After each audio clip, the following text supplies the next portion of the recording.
მოდი ამბავს მოგიყვებით. ამბავს ტბაზე. აი ამ ხეების მიღმა რომ იწყება, საითაც ახლა ჩვენ მივემართებით. ადგილზე თუ არ მიხვედი, რთულია შეიგრძნო, რამდენად ახლოს არის ტბა. ტბა ალბათ როგორც ნამდვილი ტბა და ტბა რომელიც ახლა იბადება ჩვენ თვალწინ. მარიკამ გვიმასპინძლა ადგილზე, იმიტომ რომ მან ზუსტად იცის, რა ისტორია იწერება დედაქალაქში. და ხო, აქ ფოტოც უნდა გადაიღო, არა მხოლოდ იმისთვის, რომ აღბეჭდოს სივრცე, არამედ იმისთვის, რომ დაიმახსოვრო მომენტი, როცა ქალაქს ახალი ადგილი ემატება. მარიკა, რა მინდია? ფანტასტიკური. სად ვართ ახლა ჩვენ? ჩვენ ვართ იმ ადგილას, სადაც პროექტი ტბა ვითარდება. და რატომ უნდა ვიცხოვრო აქ? ეს არის ის ადგილი და ის გარემო, სადაც ყველაფერია გარშემო სრულფასოვანი ცხოვრებისათვის. ეს არის ხედი ტბაზე, ეს არის სკოლები, ბაღები, ეს არის იპოდრომი, ეს არის სპორტული აქტივობები, აქ არის სივრცე, აქ არის სიმშვიდე, აქ არის სიმყუდრო, აქ არის ბუნება და აქ დაიწერება უნიკალური ისტორიები. დარწმუნებული ვარ. ჩვენც. და როცა გუნდი დარწმუნებულია, ფაზლიც მარტივად აწყობადია. ტბა დავტოვეთ, რათა გავიცნოთ ხალხი, რომელიც ქმნის ახალ სივრცეს თბილისში. სივრცეს სახელად ტბა. და სახელიც როგორ ზუსტად შეურჩევიათ. Placemakers. ადგილის შემქმნელები. დავიწყოთ რა არის placemaking საერთოდ. Placemaking-ი არის კონცეფცია, როდესაც შენ ქმნი ახალ სივრცეს, ახალ გარემოს, სადაც ადამიანებს უნდათ იცხოვრება, უნდათ მოსვლა, სადაც საქმიანობის გაკეთება და ფაქტობრივად ახალ ადგილს წარმოაჩენ და ეს ზრდის მერეღირებულებას ყველა stakeholder-ისთვის, ვინც შექმნა მაგათვისაც, ვინც მერე ყოველდღურად მონაწილეობს ამ პროცესში. ჩვენ ეს კომპანია Placemakers-ი დავარსეთ მე და ანოდა რადეიშვილმა, ჩემო მეგობარმა და მოკლედ აზრიც ეგ იყო რა, გვინდოდა აგვიღო საინტერესო პროექტები, გვეპოვა ახალი ადგილები და შეგვეძინა მაგისთვის ახალი სიცოცხლე. დიახ, ეს ადამიანები არიან, რომლებმაც თბილისში უკვე დატოვეს საკუთარი ხელწერა, განსხვავებული ცოცხალი, რაღაც ახალი. მაშინ მათი იდეები უცხო და განსხვავებული იყო ქალაქისთვის. დღეს კი მათი ხედვა სტანდარტად იქცა. გუნდი, რომელიც გრძნობს, რა სჭირდებათ ადამიანებს ახლა და რა იქნება მათთვის ღირებული მომავალში. იმიტომ რომ ეს გამოცდილი აქვთ. იციან, როგორ აკეთონ საქმე ისე, რომ დროსაც გაუძლოს და გარემოსაც. რატო გავარკვევთ Placemakers თვითონ კომპანიას, რა? იმიტომ რომ ჩვენ ამ ყველაფერს ქმნიან ადამიანები. და ის ადამიანები ქმნიან, ვინც ჩართულები არიან და შესაბამისად ყველა ჩვენი გუნდის წევრი არის Placemakers-ი, ვინც ქმნის უკვე იმ ადგილს, იმ შენობას, იმ გარემოს, რომელიც გვინდა რომ მივიღოთ.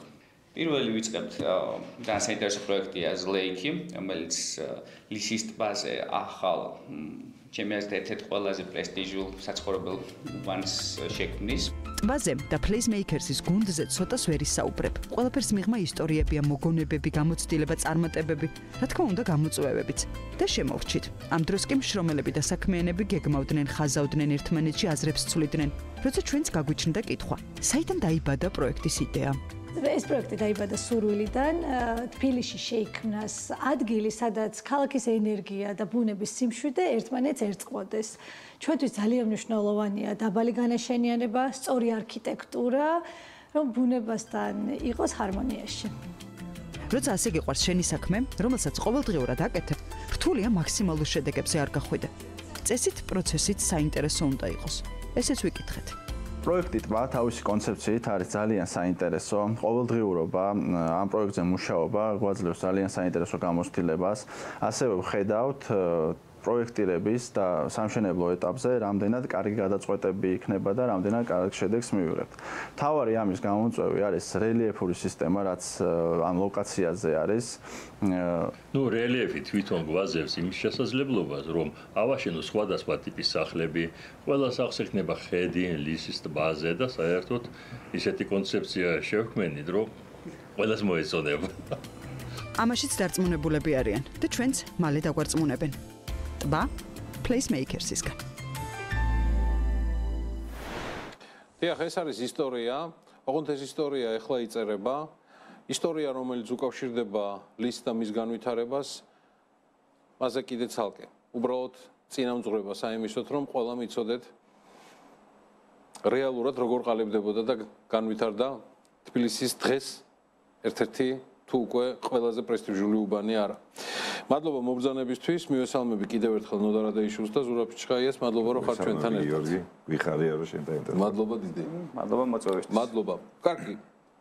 Place Makers. ერთი დიდი საინტერესო ისტორიაა ამ სახელთან დაკავშირებით. ნოდარ თუ შეიძლება რომ მოვყვეთ, საიდან მოდის საერთოდ იდეა ამ სახელწოდებისა, რომელიც შეურჩიეთ კომპანიას. სახელწოდება მოდის place making-ის შინაარსიდან, ეს development-ის თვალსაზრისით შემდეგნაირად განიმარტება. place making-ი არის კონკრეტული ადგილის შექმნა გარკვეული stakeholder-ების გაერთიანებით, რომელიც ორიენტირებულია ღირებულებების შექმნაზე, არა მარტო მის მომხმარებელზე, არამედ გარშემო მყოფებზეც. და სწორედ place making-იდან გაჩნდა იდეა, რომ კომპანიის სახელწოდება placemaker-ი ყოფილიყო. მაგრამ თავარი აზრი გამოვიდა იქიდან, რომ ადამიანები ქმნიან ამ ყველაფერს და კომპანიის სახელიც გვინდოდა, რომ ადამიანებზე ორიენტირებული ყოფილიყო და იმ ადამიანებზე, რომლებიც ქმნიან ყოველივე ამას. ამიტომ გუნდზე გავდივართ, გუნდი, რომელიც დღეს წარმოადგენს placemaker-ს, რა ადამიანებთან გვაქვს საქმე? ადამიანები არიან, ვისთან ერთადაც მე და ზურა უკვე 10 წელზე მეტია ვმუშაობთ, არაერთი პროექტი გაგვიხორციელებია. რომელიც საზოგადოება უკვე ზოგადად და ქართული უძრავი ქონების ბაზარი იცნობს, მათ ჩამოთვლას არ დავიწყებ, თუმცა ყოველი მათგანი, ყოველი ჩვენი გუნდის წევრი დაარსების დღიდან და დაწყების დღიდან იმ პროექტების ჩვენთან ერთად იყო ჩართული ყოველი პროექტის განვითარებაზე. მაქვს ინფორმაცია მოკლედ ამასთან დაკავშირებით, რომ თავისი როლი აქვს ნათამაშები კომპანია Playmakers. ხო, ეგრე არის ნამდვილად კოკასთან და მის გუნდთან ჩვენ წლებია თანამშრომლობთ, ასე მეგობრობა გვაერთიანებს უკვე მრავალი წლის და როდესაც მე და ზურა ჩამოვყალიბდით, რომ placemaking-იდან placemaker-ი უნდა ყოფილიყო კომპანიის სახელწოდება, ზუსტად კოკასთან მოხდა პირველი ზარის განხორციელება, რომ აღნიშნული ბრენდინგი placemaker-ისთვის playmakers უნდა გაეკეთებინა. ჩვენთვის ზოგადად placemaker-ი ჩვენი ტყუპის ცალი ორგანიზაცია თანაც ძალიან მჭიდრო ურთიერთობა გვაქვს რა, ანუ დიდი ხანია ვიცნობთ ერთმანეთს, სხვა პროექტებზეც გვითანამშრომლია, მაშინ სხვა ორგანიზაციის სახელით იყო ეს გუნდი წარმოდგენილი და ყველაზე მეტად რაც მოგწონს ერთმანეთთან ურთიერთობაში, სახელის დამთხევაც არ არის ალბათ შემთხვევითი, ალბათ რაღაც ერთნაირად უყურებთ სხვადასხვა საკითხებს. არის მათი ხედვა development-ის და არქიტექტურის, როგორ უყურებენ ისინი პროექტებს. იმიტომ რომ ეს ვამბობ ხოლმე, რომ ეს არქიტექტურა არის ყველაზე საპასუხისმგებლო საქმე, იმიტომ რომ მე რო ეხლა ჩემ ინდუსტრიაში რაღაც საშინელი რეკლამა გადავიღო, ბოლო-ბოლო არ ნახავ. ხატვარი რო ვიყო და ცუდი ნახატი დავხატო, არ მოხვალ ჩემ გამოფენაზე, ცუდ მუსიკას თუ დავწერ არ მოусვენ, მაგრამ მე თუ ცუდ დეველოპერულ პროექტს ვაკეთებ და ცუდი არქიტექტორით ვაკეთებ რაღაცას, გინდა არ გინდა, მაინც გიწევს ამასთან თანაცხოვრება, იმიტომ რომ ეს რჩება ქალაქში და თან არ რჩება ცოტა ხნით. ანუ დიდი ხნით არის ეს ყველაფერი. ამიტომ ვთვლი რომ ძალიან მნიშვნელოვანია და ჩვენ რომ ვეთანამშრომლებიან ხოლმე სხვადასხვა დეველოპერული კომპანიები ყველაზე მნიშვნელოვანი რაც არის ყო თავიდან ამ დაფუძნებლებთან ურთიერთობა, მათი გაცნობა და მიხვედრა იმისი, რომ მათ აქვთ სწორი ხედვა არა ამ პროექტის კუთხით რამდენად კარგად გაიყიდება, იმიტომ რომ მათ არ ვერევ, იმიტომ რომ წარმოგვიდგენელი მაქვს რომ ბიზნესურად ამ ხალხს სწორადაა გათვლილი. არამედ ეს კონკრეტული პროექტი რა როლს შეასრულებს ქალაქ გეგმარებაში და ქალაქს რამდენად მოუხდება თუ დააზიანებს. არის რაღაცა მნიშვნელოვანი ან საკრალური გნებავს ან რაღაცა მიმართება წარსულთან დაკავშირებით, რომ placemaker-ის პირველი პროექტი ისევ ლისს უკავშირდება. გულწრფელად ეს უბრალოდ ესე მოხდა. რა თქმა უნდა, ეხლა ჩვენი სენტიმენტები ლისთან მიმართებაში ძალიან დიდია და როდესაც პირველ პროექტზე ვფიქრობდით, ყოველთვის ვფიქრობდით, რომ ურბანული ტიპის განვითარების პროექტი განვეხორციელებინა, ასე ვთქვათ და გამოჩნდა ის შესაძლებლობა, რომელიც ზუსტად გარდაიქმნა მერე პროექტად, რასაც ზელეი ჰქვია დღეს. არის თუ არა რაიმე გამორჩეულობა, რომელსაც სულ თქვენი წოდით გუნდთან მიმართებით, რომელიც წარმოადგენს დღეს Placemakers. მან ძალიან საინტერესო გუნდი ყავს რა, ძალიან მონდომებულია ყველა და იდეაში როგორც ყველას мотивация რომ შევქმნათ ისეთი ადგილები, ისეთი გარემო, ისეთი დეველოპმენტი, რომელსაც მე ბევრი წლის მერე ხალხი იტყვის რომ აი ეს ვინ გააკეთაო და შევქმნათ იგივე თბილისში ისეთი უბანი, რომელიც ისეთი სასახელო იქნება და თითით საჩვენებელი როგორი კარგია და გუნდი ზუსტად ეგეთია რა, ანუ ამ мотивაციით მუშაობს ყველა, ამ შთაგონებით მუშაობს ყველა და თან ისეთი უბნების გაკეთების გამოცდილებაც აქვს. რას უზრუნველყოფს ეს გუნდი ისე ცნოდარ თქვენთანაც მე ეს კითხვა, რომელიც გასცემს ერთ კითხვას პასუხს, რატომ უნდა შეიძინოს უძრავი ქონება დაინტერესებულმა სწორედ ძლეიკ, ანუ ტბაზე რას აკეთებს ეს გუნდი ესეც უნიკალურს და გამორჩევას? აი, ესე რომ შევხედოთ ჩვენ დეველოპმენტის შინაარსი არის ის რომ ჩვენ გვინდა შევქმნათ ადგილი განსხვავებული ცხოვრების სტილი. ანუ იმიტომ რომ ტბაზე ცხოვრობ, შენ უბრალოდ სახს კი არ ყიდულობ, შენ ყიდულობ მთლიანად ცხოვრების სტილს. იქ არის ძალიან ბევრი სხვადასხვა აქტივობა, ძალიან ბევრი სხვადასხვა სერვისები. ფაქტიურად ცხოვრობ ქალაქის გულში, ცენტრში, ერთ-ერთ ყველაზე დიდ რეკრეაციულ ზონაში პრინციპში. მაგრამ თან ცხოვრობ ძალიან თანამედროვე დეველოპმენტში. და გუნდის მხრიდან ამას ვუყურებ ძალიან დიდი პასუხისგებლობით, რომ ნამდვილად ისეთი უბანი შევქმნათ, რომელიც ესეთ სასახელო უბანი იქნება. მნიშვნელოვანია, რომ ურბანული კუთხით მთლიანი უბანი იქნება გადაწყვეტილი ერთიან ფერებში, ერთიანი კონცეფციით, რაც მოგცემს იმის საშუალებას, რომ მთლიანი ეს მთა როგორც განვითარდება, შერწყმული იქნება ბუნებასთან და მისი ფერები გარდაქმნილი იქნება, ასე ვთქვათ, არსებულ გარემოსთან, რაც ჩვენთვის ძალიან მნიშვნელოვანია. ნუ და ეს გამა, რასაც აღწერთ ფერთა და ყოველ ეს არის ის მთავარი უპირატესობები, რაც ამ პროექტს გამოარჩევს თუ გაქვთ კიდე? რა თქმა უნდა, რითაც გამორჩეულია ძლეიკ, ანუ რა თქმა უნდა, თვითონ მნიშვნელოვანი დეტალი არის, რომ თვითონ მთის რელიეფი იძლევა იმის საშუალებას, რომ აბსოლუტურად ყველა სახს ჰქონდეს აბსოლუტური ხედი, როგორც ტბაზე, ისე გარშემო არსებულ ტერიტორიაზე, რაც მინდა ვთქვა, რომ ბევრი პროექტი ამის საშუალებას არ იძლევა. უნდა აღვნიშნოთ ქართველი არქიტექტორი ვახოვისოცკი, რომელიც არის ჩართული და მასთან ერთად არაერთ პროექტზე გვიმუშავია, მათ შორის ლისზე, რა თქმა უნდა, უდიდესი ნაწილი მის მიერ არის შექმნილი არქიტექტურული პროექტები და გვიხარია, რომ ეხლა თანამშრომლობთ მასთან აღნიშნულ პროექტის ფარგლებში. რა ვადებზეა საუბარი? დაწყებულია თუ არა გაყიდვები, აი ეს პროცესი ყველაფერი საინტერესოა, რაც ახლავს პროექტთან. კიდე გაყიდვები დავიწყეთ, სულ ახლა ხანს, ნუ ჯერ დავიწყეთ მიწის ნაკვეთების გაყიდვით. შინაარსი არის, რომ ვინც თქვათ მიწის ნაკვეთს ყიდულობს, ძალიან კაცრ ჩარჩოებში უნდა აშენდეს სახლები კაცრ ვადებში, ისე რომ ერთიანობა უბნის არ დაირყოს, რაც ერთ-ერთი კრიტიკული ეწერება იმ კონცეფტში, რომელსაც თქვენ თავაზობთ მომავალ მესაკუთრებას. კი, ზუსტად. ესა შინაარსი. სადღაც ვადების მხრივ უყურებთ, რომ 2029-ში დასრულდება მთლიანად პროექტი, უკვე განაშენება დასრულდება ხალხის შესახდება. სულ ინფრასტრუქტურა ხო ზოგადად? ინფრასტრუქტურას უფრო ადრე დავასრულებთ. ინფრასტრუქტურას პირველი ფაზის ინფრასტრუქტურა უკვე ამ ზაფხულს გვექნება სრულად დასრულებული. თუმცა რაღაც დრო დაჭირდება უკვე სახლები რომ აშენდეს და ხალხმა ცხოვრება დაიწყოს შიგნით. ეს არის ვადების ამბავში. საკმაოდ მსხვილი პროექტიც გამოვიდა. ჯამურად 50 მილიონ დოლარამდე ინვესტიციას უყურებთ საბოლოო ჯამში. კი, და საკმაოდ კარგი პარტნიორებიც ყავს ამ მხრივ. ვთქვა TBC ბანკი გვაფინანსებს როგორც პროექტულად, ასევე ყავს სხვადასხვა საერთაშორისო პარტნიორი, ქართველი კაპიტალისტი პარტნიორებიც ყავს და ასევე საერთაშორისო პარტნიორებიც. ძლიერი გუნდი შეიკრა როგორც ფინანსური მხრივ, ესე შემსრულებელი გუნდის პროექტს და საინტერესო პროექტი გამოგვდის საბოლოო ჯამში. პარტნიორებსაც შეეხება ეს დავამატებ, რომ მნიშვნელოვანია, რომ აღენიშნოს, რომ ყავს საერთაშორისო და ქართველი პარტნიორები, ჩვენთვის ძალიან სენსიტივური და მნიშვნელოვანი ყავს ქართველი აფხაზი პარტნიორი, რომელიც ჩართულია აღნიშნულ პროექტში. ქართველებთან ერთად უნდა აღინიშნოს, რომ ინდუსი პარტნიორი არის, რომელიც ასევე დეველოპმენტით არის ინდოეთში დაკავებული და მისთვის დღეს პირველი ინვესტიცია საქართველოში და ფიქრობს, რომ კიდევ გააფართოვოს.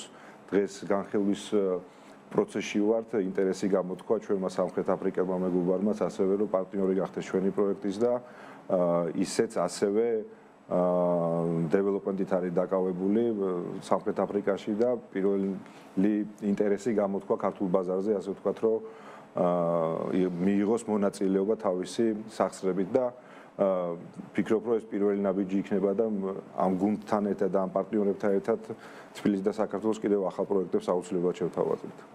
ერთი ძალიან მნიშვნელოვანი დეტალი ახლავს თან პროექტს ტბას ანუ ზელეიქს, რომელსაც შევახსენებ მაყურებელს, რომ კომპანია Placemaker-ი ახორციელებს. ეს არის ზელეიქ ჰაუსის იდეა, რომელიც მარტივად შეიძლება გადაწყვეტილიყო არადამატებითი ინვესტირების ხარჯზე, რაზეც თქვენ ჩამოყალიბდით როგორც პარტნიორები, არამედ იქაც ყოფილიყო, რა ვიცი, ალბათ მორიგი კერძო სახლი ან სახლები, რაც და როგორც არის. რა იდეა ჩაიდო ზელეიქ ჰაუსში, როდის გადაწყვეტეთ ეს ამბავი და იყო თუ არა იმ თავითვე მოაზრებული, რომ ზელეიქ ჰაუსს ცალკე აუცილებლად უნდა შეექმნა ის მიზიდულობა ამ პროექტისთვის და მთლიანად მე მგონი უკვე თბილისის სამაზე რატო მოგვიანებით. ეგრეა ნამდვილად და მათ შორის სადაც სურა საუბრობდა, რითი განსხვავდება ჩვენი პროექტი, ლეიქ ჰაუსი კიდე განსაკუთრებულს ხდის. ვინაიდან ხშირ შემთხვევაში ესეთი ტიპის ინფრასტრუქტურა დამხმარე ფუნქციას ასრულებს უმეტეს დეველოპერულ პროექტებში, ასე ვთქვათ, ჩვენ შევატრიალეთ ეს ფუნქცია და თავარი მიზიდულობის ძალად ვაქციეთ, ასე ვთქვათ რა. ჩვენი მასტერ პლანის არსებული დამტკიცებული მასტერ პლანის ფარგლებში სწორედ ეს იყო ჩვენს მიერ გააზრებული და ჩადებული, რომ ლეიქ ჰაუსი იქნება მთავარი მიზიდულობის ზალა. მათ შორის როგორც ჩვენი მომხმარებლისთვის, ისევე ორიენტირებული იქნება სხვადასხვა მომსვლელისთვის და თბილისის სტუმრისთვის, ასე ვთქვათ. არა, ბევრი მიმართულება, საერთოდ ქალაქი ვითარდება და ლისის მიმართულება არის ერთ-ერთი ყველაზე უფრო აქტიურად გამვითარებადი მიმართულება და უფრო მეტადაც გაგრძელდება ეს. და ცენტრალურ ადგილას ეს ლეიქ ჰაუსი ჯერჯდება რელიეფში, ძალიან საინტერესო, ძალიან ლამაზი შენობა იქნება. და ეს იქნება მიზიდულობის ცენტრი მთლიანად ამ ტერიტორიისთვის გარშემო.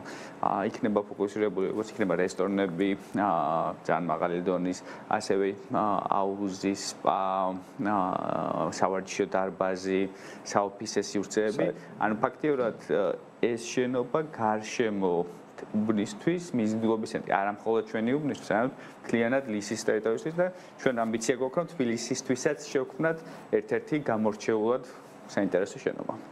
კონკრეტულად ზელეიქ ჰაუსისთვის შეიქმნა მოცემულობა, როცა Placemaker-ის გუნდი ყალიბდება, რომ დაამყაროს საქმიანი ურთიერთობა ევროპის ერთ-ერთ წამყვან და ნორვეგიაში ცალსახად ნომერ პირველ არქიტექტურულ კომპანია Snohita-სთან. საიდან მოდის საერთოდ Snohita-ს თემა და როგორ მოხდა მისი დაკავშირება მთლიანად პროექტთან და კონკრეტულად ზელეიქ ჰაუსთან? Snohita მოგეხსენება, რომ სოფლიო მასშტაბით წამყვანი არქიტექტურული კომპანია, მათ არაერთი საერთაშორისო პროექტი განხორციელებიათ, უნდა აღინიშნოს ოსლოს ოპერა, შანხაის ოპერა, 11 სექტემბრის მემორიალის ავტორები არიან.